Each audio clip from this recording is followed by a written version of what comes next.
Hi friends, ನಾನು ವಿನುತಾ. ಇವತ್ತು Udupi Mangaluru special snacks ತಿಂಡಿ ಗೋಳಿ ಬಜೆ ಮಾಡುವ ರೆಸಿಪಿಯನ್ನು ನೋಡುವ. ಮೊದಲು 1.5 ಕಪ್ ಮೈದಾವನ್ನು ಹಾಕಿಕೊಳ್ಳಿ. ಅದಕ್ಕೆ 3/4 ಕಪ್ ಆಗುವಷ್ಟು ಮೊಸರನ್ನು ಹಾಕಿಕೊಳ್ಳಿ.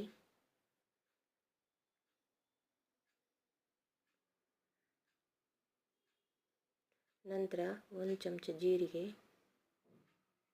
ನಂತರ 1 ಚಮಚ ಸಕ್ಕರೆ, ಚೆನ್ನಾಗಿ ಕಲರ್ ಬರುತ್ತೆ. ನೆಕ್ಸ್ಟ್ 1 ಸ್ಪೂನ್ ಆಗುವಷ್ಟು ಕಡಲೆ ಹಿಟ್ಟು,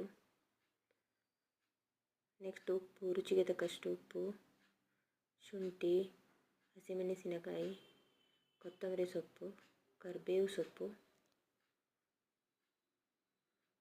ಉದ್ದಗೆ ಕತ್ತರಿಸಿದ ತೆಂಗಿನಕಾಯಿ ತುರಿ, 1 ಸ್ಪೂನ್ ಆಗುವಷ್ಟು ಅಕ್ಕಿ ಹಿಟ್ಟು.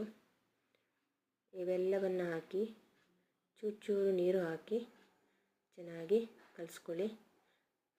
ಒಂದೇ ಸಲ ನೀರು ಹಾಕಿದರೆ ಗೊತ್ತಾಗಲ್ಲ, ಅದಕ್ಕೆ ಚೂರು ಹಾಕೋಬಿಟ್ಟು ಕಲಸಿ.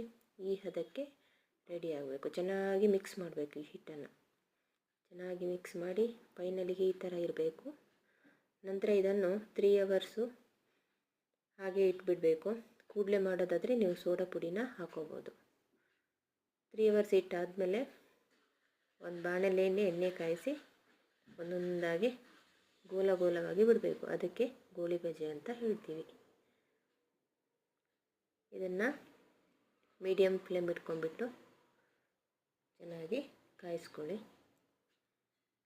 ನೋಡ್ಬೋದು, ಕೆಂಪು ಕಲರ್ ಬರುತ್ತೆ,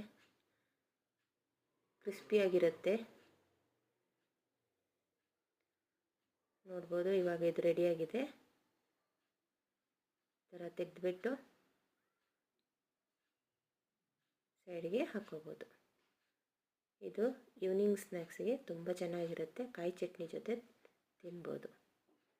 ಇದೇ ಥರ ನಾವು ಪ್ರಿಪೇರ್ ಮಾಡಿದ ಎಲ್ಲ ಹಿಟ್ಟನ್ನು ಒಂದೊಂದಾಗಿ ಬಿಟ್ಕೊಂಡು ಗೋಳಿ ಬಜೆನ ರೆಡಿ ಮಾಡ್ಕೋಬೇಕು.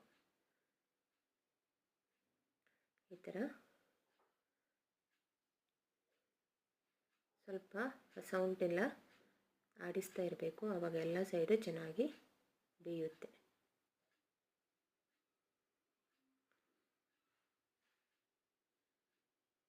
ನೀವು ಉಡುಪಿ ಮಂಗಳೂರು ಕಡೆ ಹೋದರೆ ಸಂಜೆ ಹೋಟ್ಲಲ್ಲಿ ಇದೊಂದು ಫೇಮಸ್ ತಿಂಡಿಯಾಗಿದೆ. ಯಾರಾದರೂ ಹೋಗಿ ತಿಂದವರಿದ್ದರೆ ಕಮೆಂಟ್ ಹಾಕಿ. ನೋಡ್ಬೋದು, ಗರಿಯಾಗಿ ಬಂದಿದೆ. ಈ ರೆಸಿಪಿ ನಿಮಗೆ ಇಷ್ಟ ಆದಲ್ಲಿ please like, share and subscribe. Thank you friends.